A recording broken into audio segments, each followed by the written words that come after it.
Beta 1 of our new portfolios is complete. We now have a full month of live data, and the numbers show us exactly what we wanted to see: what works, what doesn't, and where there were still bugs. One of those bugs, on gold, was particularly tricky. In this video, I'll show you the Beta 1 results, what we changed under the hood, and why Beta 2 will run exclusively on demo accounts for at least the next 2 weeks. Let's get into it.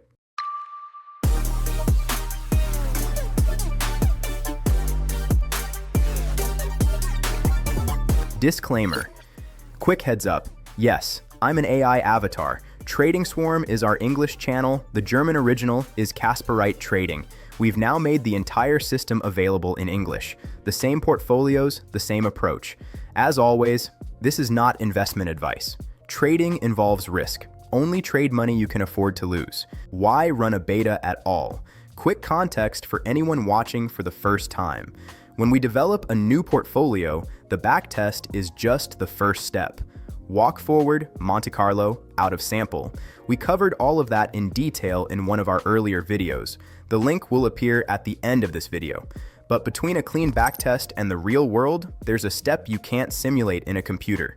Hidden bugs and broker-specific behavior only show up in live testing. And thanks to our large community, we find these issues much faster than we ever could just testing on our own accounts. That's exactly what a beta phase is for. We run the portfolio live on demo and check whether reality matches the model. If it doesn't, that's where we find the bugs hiding, and that's exactly what happened. Beta 1 results. Let's look at the numbers. Beta 1 ran for a little over a month, from April 2nd to early May. We had 2 portfolios running in parallel, Portfolio S for our basic members and Portfolio L for our premium members, both on Tickmill EU demo accounts, both with $10,000 starting capital. That's our standard setup for beta phases. Let's start with Portfolio S. In Beta 1, Portfolio S generated a net profit of $687, or 6.87% on starting capital. 31 trades, win rate 67.7%, profit factor 2.28. Max drawdown was $153, or 1.49%. That's a really clean live performance for such a short period. Portfolio L sits below that. Portfolio L made $452 in profit, or 4.52%. 40 trades, win rate 55%, profit factor 1.26, max drawdown $820, or 8.18%. Still in the green, but the numbers are clearly below what the backtest led us to expect. And this is exactly where the gold bug comes in, which I'll get to in a moment.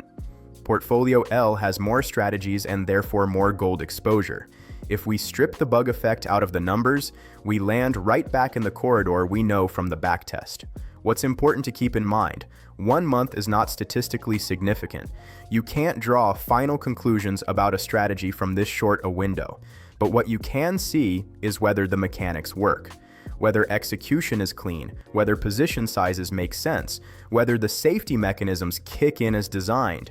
That was the real purpose of this phase, and that's exactly where the bugs showed up.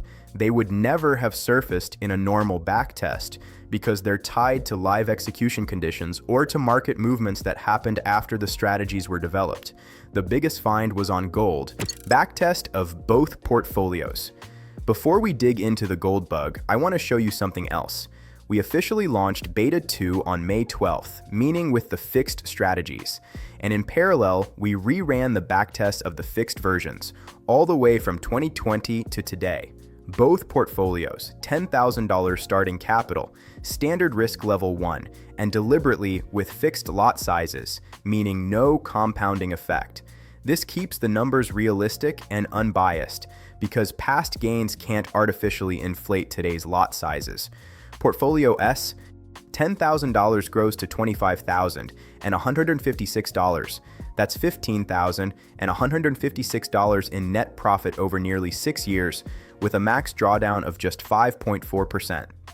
3701 trades, profit factor 1.26, Sharpe ratio 2.113, recovery factor 13. Take a close look at the equity curve. No extreme spikes, no harsh drawdowns, no spectacular profit clusters. It's a smooth, steadily climbing line. That's the result of our robustness methodology. A profit factor of 1.26 doesn't sound spectacular at first. Some channels out there show you strategies with profit factors of 3 or 5, with miracle equity curves shooting straight up. That's not the game we play. You don't need a polished profit factor. What you need is many different, robust strategies, each with their own edge in their own market. No magic. Just solid strategies that are right slightly more often than they're wrong. Do that often enough, with enough diversification, and the curve you see here is the result. Portfolio L. Portfolio L looks the same, just stronger. $10,000 grows to $29,310. That's $19,309 in net profit, with a max drawdown of 4.28%.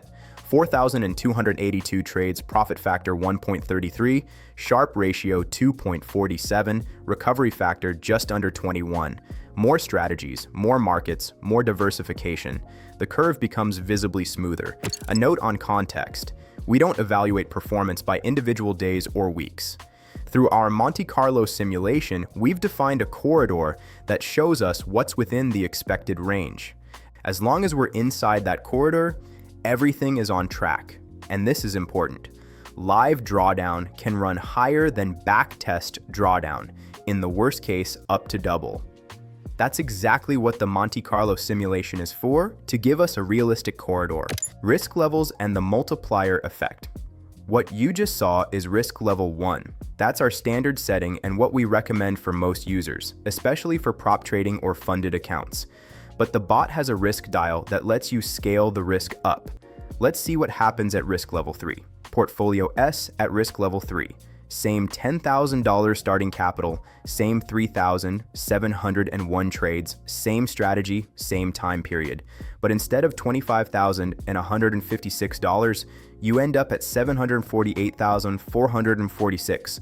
That's $738,446 in net profit instead of $15,156. The difference, the risk dial is set to 3 instead of 1, and this run uses compounding, meaning lots are sized based on the current account value. Every gain automatically increases the next position sizes. Profit factor stays nearly identical at 1.27. That tells you something important. It's literally the same strategy, just with larger lot sizes. Sharpe ratio drops from 2.113 to 1.95. But here's the point that matters. Max drawdown in the backtest jumps from 5.4% to 28.2%. Portfolio L at risk level 3. Same story for Portfolio L, $10,000 starting capital, with risk level 3 doesn't grow to $29,310 but to $2,097,232. Over $2 million in net profit from the same starting capital. Profit factor identical at 1.33, same trades, same strategy. Only the dial is different. Max drawdown 23.52%, slightly lower than Portfolio S at risk level 3, because Portfolio L is even better diversified across more strategies and more markets. Now, this sounds enticing at first. Pushing an account up to $750,000 or over $2 million sounds like a real wow moment. But this is exactly where we need to stay grounded. We said earlier, live drawdown can run up to double the backtest drawdown in the worst case. Concretely, that means 28% backtest DD on Portfolio S means up to roughly 56% live in the worst case. For Portfolio L, it's 23% backtest, so up to about 47% live. That's more than half or close to half of your account. Picture it concretely. You start with $10,000 and your account drops to $5,000 or $6,000 before it recovers. Can you handle that emotionally? You need to answer that honestly before you turn the dial up. And one more thing. If you triple your position size, you're not just tripling your gains, you're tripling the swings. The equity curve that looks so smooth at risk level 1 becomes a lot wilder at risk level 3. Longer drawdown phases, deeper valleys, higher peaks, that's the trade-off. So our clear recommendation, dial the risk down and run funded accounts instead, where the absolute amount you manage becomes a lot more interesting over time. With a $100,000 or $200,000 funded account at risk level 1, you're in a much better place long-term than with a leveraged private account.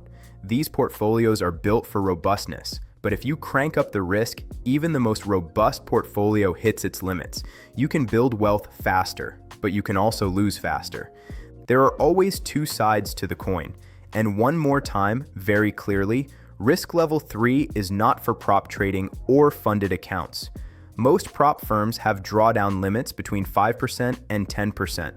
At risk level 3, your account would be blown within weeks. Higher risk levels are only for your own private accounts, where you're in it for the long run and know exactly what you're doing. The gold bug and volatility targeting. So much for the backtest numbers. Now back to what I teased at the beginning, the gold bug. Let's look at it in detail because it's technically really interesting and you'll understand exactly what we changed in beta 2. When we developed these strategies, gold was trading around $2,500.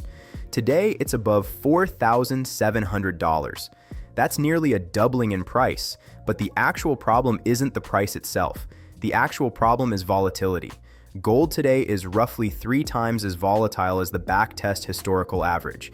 That means a typical daily move in gold is worth 3 times as much in dollars as it used to be, and that's where the bug came in. We were trading fixed lot sizes that had been calibrated at the time of strategy development. But when volatility triples and lots stay the same, dollar risk per trade automatically triples too. Gold was bringing significantly more risk into the portfolio than it should have. The diversification we built across multiple uncorrelated strategies gets quietly undermined. Instead of a balanced portfolio, you end up with a portfolio that's increasingly tilted toward a gold bet. So what did we fix? We taught the EA to adapt its position sizes live to current volatility. Specifically, the EA continuously measures the current market volatility of each instrument it trades. When the market calms down, the EA scales lot sizes slightly up. When the market gets more volatile, it scales lot sizes down automatically. This happens per instrument, not globally, and there are clear safety bounds on both sides. This structurally solves the issue we had with gold. No matter which instrument in the portfolio starts to drift in the future, the EA compensates automatically. By the way, this isn't some exotic concept. Volatility targeting is something institutional trend followers have been doing for years. We're bringing that exact same logic into our portfolio EA, so you get the benefit in your own account without having to set anything up yourself. Additional fixes and improvements in Beta 2. The gold bug was the biggest find, but not the only one. There were a few smaller bugs we fixed, plus some sensible improvements we built in along the way. The most important one is the new drawdown protection in the bot. It's an adaptive risk reduction.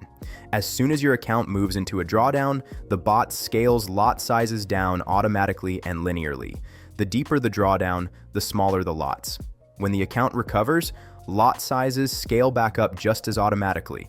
On top of that, there's a hard kill switch that closes all positions at a critical threshold. I'll get to the details in the parameter section in a moment. Here's what matters to us. We don't hide these bugs. A beta phase exists precisely so we can find them before anyone is affected with real money. Nobody in beta 1 took an actual loss from these bugs because the beta ran under controlled conditions. That's exactly why we do it this way. And just as important, we didn't just fix the bugs, we also tightened the logging and the internal plausibility checks. So if similar issues come up in the future, we'll catch them much earlier.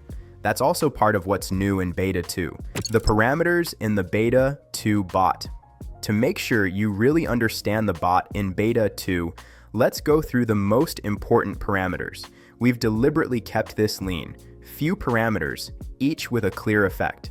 There are 2 levels: global parameters that apply to the whole portfolio and strategy parameters that exist per strategy. You're free to adjust the global ones. The strategy parameters are off limits. They're calibrated, and any manual change breaks the balance. Money management. You choose between fixed lot and risk percent. Fixed lot is linear, meaning constant lot size regardless of how the account grows. Ideal for prop trading. Risk percent is exponential, meaning compounding with the account. Ideal for private accounts where you're in it for the long run. Risk multiplier. This is the global volume control. Default is 1.0, which is exactly what we calibrated for. If you want to ease into it, run at 0.5. Going above 1.0 is only for experienced users, and it guarantees a higher drawdown. Dynamic money management. This is the adaptive risk reduction. Up to 5% drawdown, everything runs normally. Between 5% and 30%, the bot scales lot sizes down automatically and linearly. At 30% drawdown, you're trading at only 10% of normal lots. As the account recovers, lots scale back up just as automatically. This keeps you alive through deeper drawdown phases. Kill switch. This is the hard emergency stop for crash scenarios. Picture a flash crash where, despite uncorrelated strategies, many positions suddenly run into the red simultaneously. That's exactly the situation the kill switch is designed for. The moment equity drops more than the configured maximum drawdown below its peak, the bot closes all open positions immediately and then starts looking for new entries right away, using the current account balance as the new reference. Important to keep in mind, under normal market conditions, the kill switch should basically never trigger. If it's firing regularly, you've set it too tight. Think of it as a comfort switch. Better to have it than to need it. Default is 5%. You set this threshold just above your historical max DD from the backtest, so it only triggers in a real exceptional event and not during every normal drawdown phase. Equity stop, an optional hard stop at a fixed dollar amount. Profit target on the upside, loss limit on the downside. Defaults are off because it's mostly relevant for prop trading with fixed targets.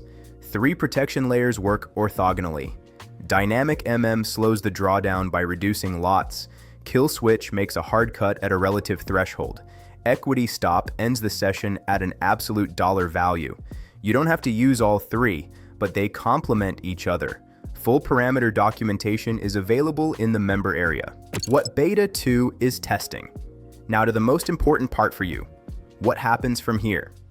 Beta 2 runs for at least 2 weeks starting today. If we find more bugs during that time, we extend the phase accordingly until everything runs cleanly. And this is critical. Demo accounts only. We can't guarantee everything runs perfectly during this phase. That's why we want you running the bot on a demo account, not with real money. During this period, we're watching 3 things. First, whether the fixes hold up in practice. Second, whether the protection mechanisms work as designed. Third, whether position sizes across all strategies are actually harmonized now. Only when the beta runs cleanly and we don't see any critical issues will we give the green light for live accounts. Until then, demo only. If you have feedback from the beta, run into anything unusual, or have questions about the new parameters, let us know. Our team and the community will jump in. That's exactly what this phase is for. Thanks for watching.